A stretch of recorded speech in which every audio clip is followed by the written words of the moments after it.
Vocês viram o Joaquim passar por aqui? Perguntou um vaqueiro, olhando em volta com o chapéu na mão. Era abril de 1991, em uma fazenda no interior de Goiás, quando o peão boiadeiro Joaquim Nogueira desapareceu no caminho do curral, sem deixar rastros. O cheiro de terra vermelha ainda pairava no ar da manhã, quando Manuel Batista percebeu que algo estava errado. As porteiras do curral principal estavam abertas, balançando ao vento, e o gado disperso pelo pasto como se tivesse sido abandonado durante a madrugada. O capataz da fazenda São Benedito, a 15 quilômetros de Rio Verde, conhecia bem a rotina dos seus homens. Joaquim Nogueira nunca deixaria o trabalho pela metade. Na casa de madeira que dividia com a esposa Elizabeth, nos fundos da propriedade, ainda restavam sinais da última refeição de Joaquim. O prato com restos de arroz e feijão sobre a mesa, a xícara de café pela metade, o chapéu de couro pendurado no prego da parede. Elizabeth contou a Manuel que o marido havia saído por volta das 4 da manhã, como sempre fazia para verificar o gado antes do calor do dia chegar. Ele disse que ia dar uma olhada no curral novo, aquele que o patrão mandou construir perto do córrego, lembrou ela, enxugando as mãos no avental de chitão. Devia ter voltado para o café das 6. O curral novo ficava a pouco mais de 2 quilômetros da sede, seguindo uma trilha estreita que cortava uma área de cerrado fechado. Era uma construção simples, feita com troncos de aroeira e mourões fincados na terra dura, cercada por arame farpado. Joaquim havia participado da obra no mês anterior, ajudando a erguer as tábuas e a esticar os arames junto com outros peões. Manuel montou no seu cavalo castanho e seguiu pela mesma trilha que Joaquim havia percorrido horas antes. O sol já queimava forte, e os grilos cantavam entre as moitas de capim. No meio do caminho, encontrou as pegadas das botas de Joaquim na poeira, misturadas com marcas de cascos de boi. Tudo parecia normal, até chegar ao curral. As porteiras estavam fechadas, mas sem cadeado. O gado que deveria estar ali havia sumido, deixando apenas o chão pisoteado e algumas reses magras pastando do lado de fora da cerca. Manuel desceu do cavalo e caminhou pelo terreiro, procurando por sinais. Não havia sangue, não havia sinais de luta, não havia nada além do silêncio pesado do cerrado. "Joaquim!" gritou, fazendo eco entre as árvores. "Joaquim, cadê você, rapaz?" Apenas o canto distante de um bem-te-vi respondeu. No final da tarde, quando Joaquim não havia retornado, Elizabeth procurou Manuel com o rosto marcado pela preocupação. Sérgio Nogueira, irmão mais novo de Joaquim, havia chegado de bicicleta da cidade onde trabalhava numa oficina mecânica. Os três decidiram organizar uma busca pelos arredores. "Meu irmão não some assim, sem avisar", disse Sérgio, ajustando o boné na cabeça. "Ele é homem responsável, tem compromisso com o trabalho e com a família. Durante 3 dias, um grupo de vaqueiros, vizinhos e familiares vasculhou cada canto da região. Percorreram córregos, matas fechadas, casas abandonadas e currais distantes. Perguntaram para outros fazendeiros, para tropeiros que passavam pela estrada de terra, para comerciantes da cidade. Ninguém havia visto Joaquim Nogueira após aquela madrugada de abril. A única pista eram as pegadas interrompidas no meio da trilha, como se Joaquim tivesse simplesmente desaparecido no ar quente do cerrado goiano. O silêncio se estendeu pela fazenda São Benedito, como a seca que castiga o cerrado nos meses de inverno. Elizabeth Nogueira passou os primeiros meses após o desaparecimento do marido, dividida entre a esperança e o desespero, esperando que Joaquim aparecesse pela porteira, com seu sorriso tranquilo e alguma explicação razoável para a ausência. Na delegacia de Rio Verde, o delegado Oswaldo Mendes registrou o boletim de ocorrência com a paciência cansada de quem já havia visto casos similares no interior, peões que brigavam com patrões e sumiam na estrada, homens que abandonavam famílias para começar vida nova em outras cidades, trabalhadores rurais que se perdiam na imensidão do cerrado. Para ele, Joaquim provavelmente havia decidido partir sem avisos. "Dona Elizabeth, a senhora tem certeza de que o marido não tinha motivos para sair de casa?" perguntou o delegado, rabiscando no papel carbono. "Problemas com outros homens? Dívidas? Alguma discussão recente?" Elizabeth balançou a cabeça com firmeza. Joaquim era um homem tranquilo, trabalhador honesto que ganhava o suficiente para sustentar a casa. Não bebia além da conta, não se metia em confusões, não tinha inimigos conhecidos. O máximo de problema que enfrentara recentemente fora uma discussão com outro peão sobre a melhor forma de conduzir o gado, coisa corriqueira no trabalho rural. Sérgio Nogueira não se conformava com a indiferença das autoridades. Todo fim de semana, ele pegava a bicicleta e percorria as fazendas vizinhas, conversando com vaqueiros, meeiros e pequenos proprietários. Colava cartazes artesanais nos postes de Rio Verde, com a foto de Joaquim e a promessa de recompensa por informações. Meu irmão tem uma cicatriz no braço direito, de quando se cortou consertando cerca, explicava Sérgio para quem quisesse ouvir. E uma marca de nascença no pescoço, parecida com um feijão. Se alguém viu um homem assim por aí, por favor me procurem. Os meses se transformaram em anos, e a vida na fazenda continuou seu ritmo lento. Manuel Batista contratou outros peões para substituir Joaquim, mas nenhum deles conhecia tão bem o comportamento do gado quanto ele. O capataz sentia falta da experiência do amigo, especialmente durante a época de marcação e vacinação, quando a habilidade de Joaquim para acalmar os animais fazia diferença. Elizabeth se mudou para a cidade em 1993, após aceitar um emprego como doméstica na casa de uma família de comerciantes. Não conseguia mais viver na fazenda, onde cada canto trazia lembranças do marido desaparecido. A casa de madeira ficou abandonada, com as janelas emperradas pela chuva e o mato crescendo ao redor da varanda. Às vezes sonho que ele volta para casa, senta à mesa e pergunta onde está o jantar, contou Elizabeth para uma vizinha, anos depois. Acordo pensando que vou encontrá-lo na cozinha, tomando café e falando sobre o trabalho. Mas a casa está sempre vazia. Sérgio nunca parou de procurar. Em 1995, ele ouviu rumores de que um homem parecido com Joaquim havia sido visto trabalhando numa fazenda em Mato Grosso. Gastou suas economias numa viagem de ônibus até Cuiabá, percorreu dezenas de propriedades rurais e descobriu que se tratava de outra pessoa. Em 1998, uma mulher de Goiânia ligou para a delegacia dizendo que havia reconhecido Joaquim numa foto de jornal. A pista também se revelou falsa. A comunidade rural, inicialmente mobilizada pela busca, aos poucos foi esquecendo o caso. Novos trabalhadores chegaram à região, jovens que nunca haviam conhecido Joaquim Nogueira. Os mais antigos ainda comentavam sobre o desaparecimento em rodas de conversa, mas as teorias variavam. Alguns acreditavam que ele havia sido vítima de bandidos na estrada. Outros suspeitavam de problemas pessoais não revelados pela família. O cerrado é grande e tem muito lugar para um homem se esconder, dizia um vaqueiro aposentado no bar da cidade, ou para desaparecer para sempre. Em 2001, 10 anos após o sumiço, Sérgio organizou uma missa em memória do irmão na igreja de Rio Verde. Compareceram Elizabeth, alguns parentes distantes, Manuel Batista e meia dúzia de conhecidos. O padre falou sobre esperança e resignação, sobre aceitar os mistérios que Deus coloca no caminho dos homens. Mas Sérgio saía da igreja com a mesma sensação de vazio que carregava havia uma década. O caso Joaquim Nogueira estava oficialmente arquivado na delegacia, guardado numa pasta amarelada, no meio de centenas de outros processos esquecidos. O badalar distante do sino da Igreja Matriz de Rio Verde ecoava pela manhã de junho de 2003, quando Manuel Batista tomou a decisão de reformar o curral, onde Joaquim Nogueira havia sido visto pela última vez. 12 anos haviam passado, e a estrutura de madeira mostrava sinais de deterioração, tábuas apodrecidas pelo tempo, mourões bambos que não aguentavam mais o peso das cercas. O patrão da fazenda São Benedito autorizou a reforma, mais por necessidade do que por vontade. O gado estava crescendo, precisava de mais espaço, e aquele curral antigo era estratégico pela proximidade com o córrego. Manuel contratou 2 peões experientes, Ademir Cordeiro e Valdomiro Santos, para ajudar na demolição e reconstrução. O trabalho começou numa manhã seca, típica do inverno no Cerrado. Os homens levaram ferramentas, cordas e uma carroça puxada por bois para transportar a madeira velha.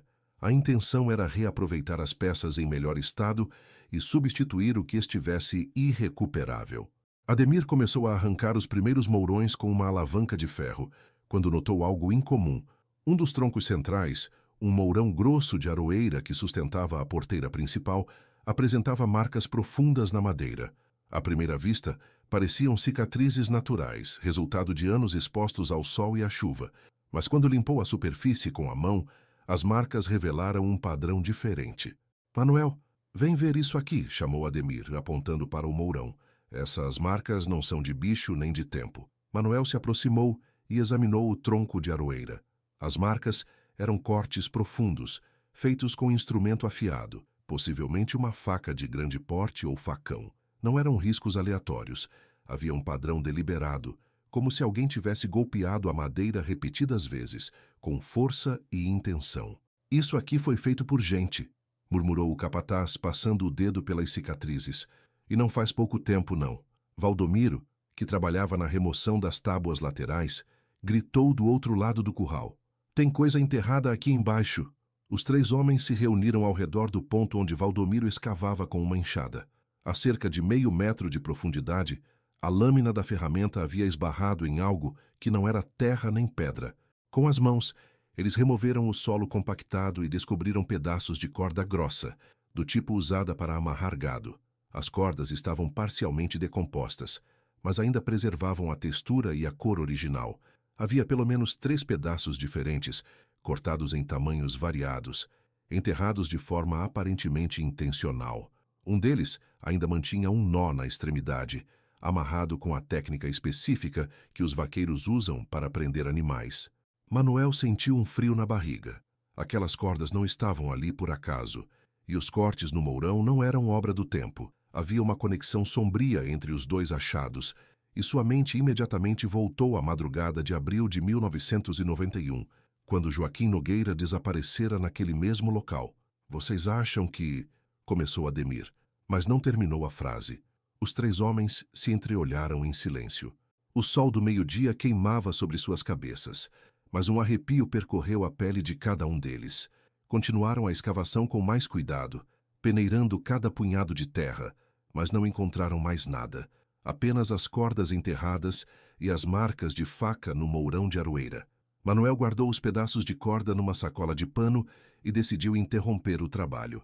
À tarde, dirigiu-se até a casa onde Elizabeth havia morado, hoje ocupada por outro funcionário, e depois seguiu para Rio Verde em busca de Sérgio Nogueira. Encontrou o irmão de Joaquim na oficina mecânica onde trabalhava, deitado embaixo de uma caminhonete, consertando o cárter.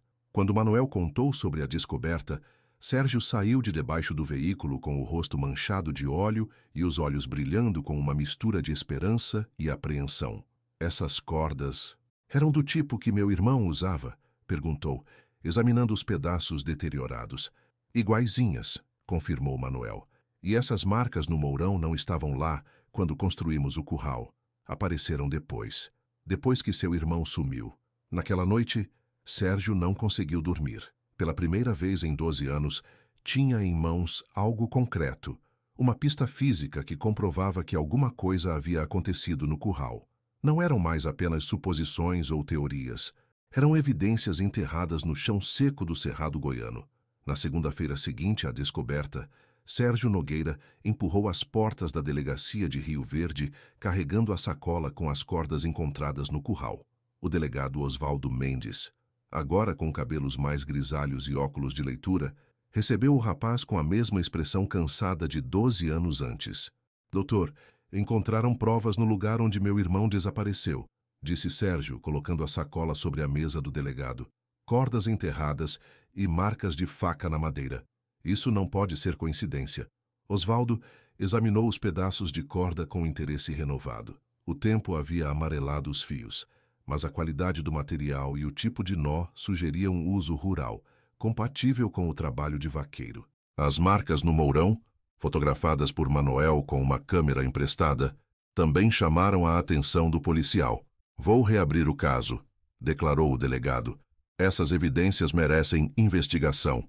A notícia se espalhou rapidamente pela comunidade rural. Antigos conhecidos de Joaquim foram procurados para novos depoimentos, e detalhes esquecidos começaram a emergir das memórias empoeiradas. Ademir Cordeiro, um dos peões que participaram da escavação, lembrou-se de um fato curioso. Naquela época, logo depois que o Joaquim sumiu, teve um vaqueiro meio esquisito trabalhando por aqui. contou Ademir ao delegado. Um tal de Antônio Ferreira, que chegou do nada e desapareceu do mesmo jeito. Ninguém sabia de onde ele vinha. Manuel Batista confirmou a informação. Antônio Ferreira havia sido contratado temporariamente pelo patrão da fazenda, poucos dias após o desaparecimento de Joaquim. Era um homem calado, de meia idade, que dizia vir de Mato Grosso do Sul. Trabalhara por cerca de 2 meses e depois partira sem deixar endereço, alegando problemas familiares. Ele conhecia bem o serviço, mas era meio estranho, lembrou Manuel. Evitava conversar sobre o passado, e quando alguém perguntava sobre o Joaquim, mudava de assunto na hora. O delegado Osvaldo conseguiu localizar registros de Antônio Ferreira nos arquivos trabalhistas da região. O homem havia trabalhado em várias fazendas entre 1991 e 1995, sempre por períodos curtos, sempre sem deixar referências consistentes sobre seu passado.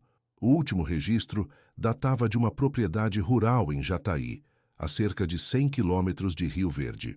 Com a ajuda da Polícia Civil de Jataí, Osvaldo descobriu que Antônio Ferreira estava morando numa pequena chácara nos arredores da cidade, criando algumas cabeças de gado e vivendo de forma simples.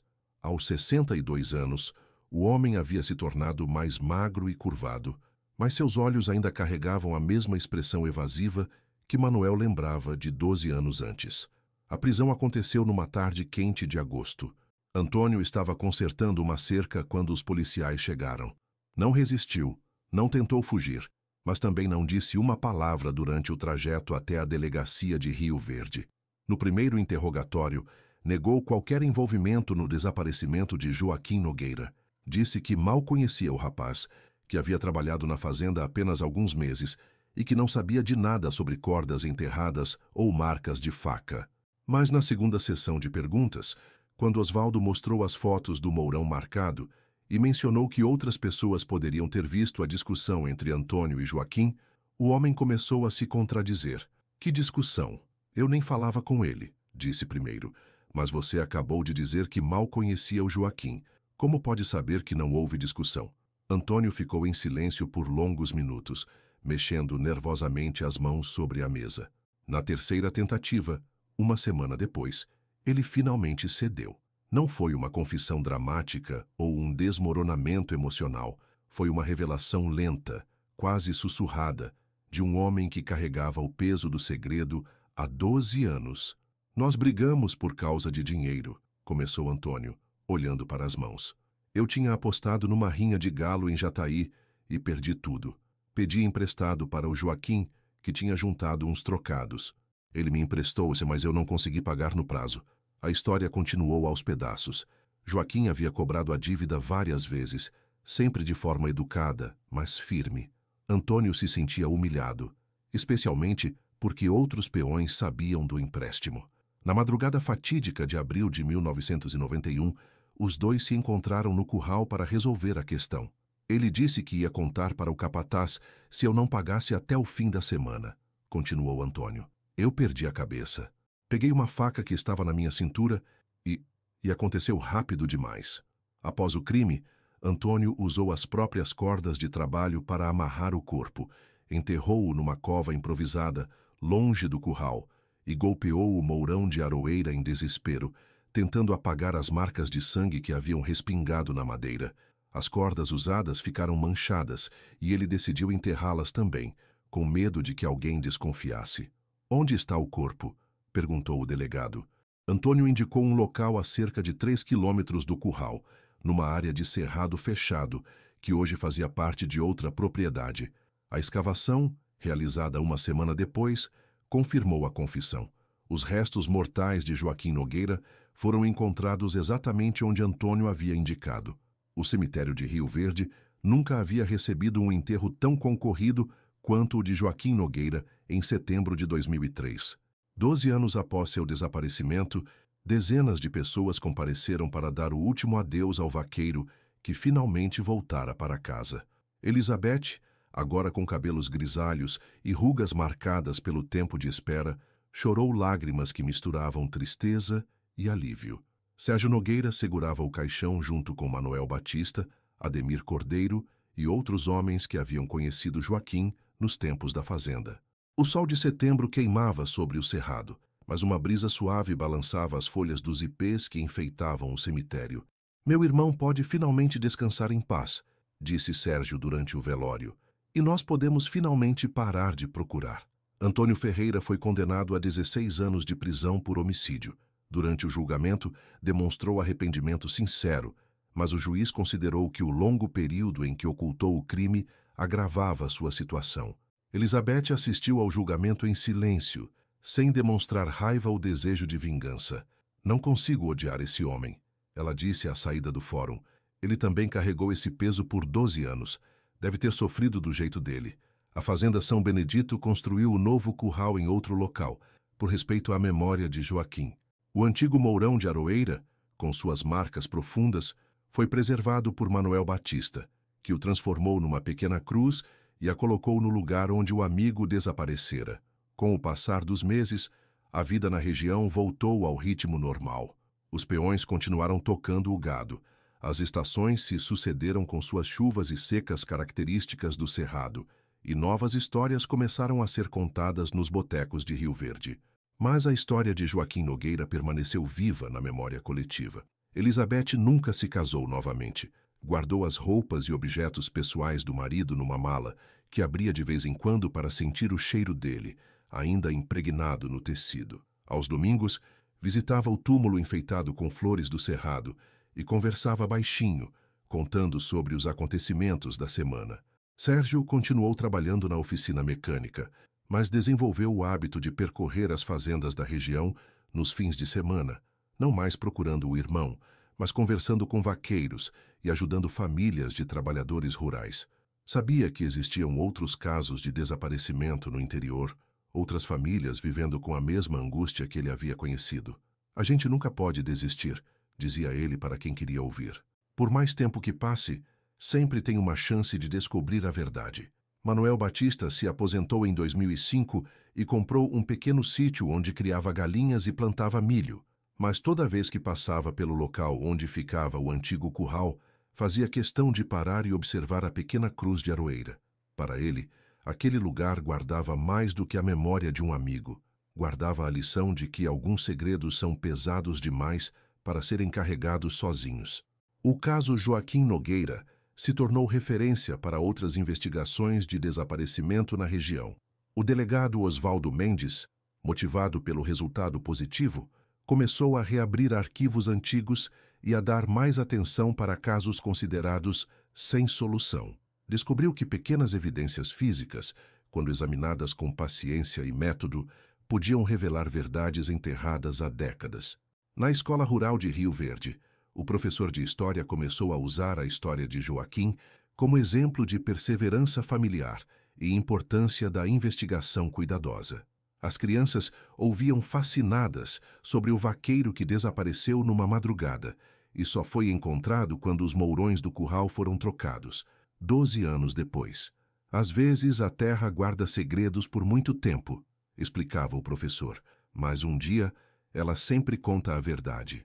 E assim, numa tarde de dezembro de 2003, quando o sol se punha sobre o cerrado goiano e o canto dos bem-te-vis ecoava entre as árvores, a história de Joaquim Nogueira chegou ao fim. Não com mistério ou perguntas sem resposta, mas com a paz silenciosa de quem finalmente voltou para casa, carregado pelos braços daqueles que nunca pararam de procurá-lo. No cemitério de Rio Verde, uma lápide simples marca o lugar onde descansa o peão boiadeiro, que desapareceu numa madrugada de abril e voltou numa tarde de setembro, 12 anos depois. E toda vez que o vento balança os galhos dos ipês, parece sussurrar a mesma verdade que Manuel Batista aprendeu naqueles dias de descoberta. Alguns homens podem sumir na imensidão do cerrado, mas sua memória permanece viva no coração daqueles que os amaram. E mais cedo ou mais tarde, a terra sempre revela seus segredos para quem tem paciência suficiente para escutar.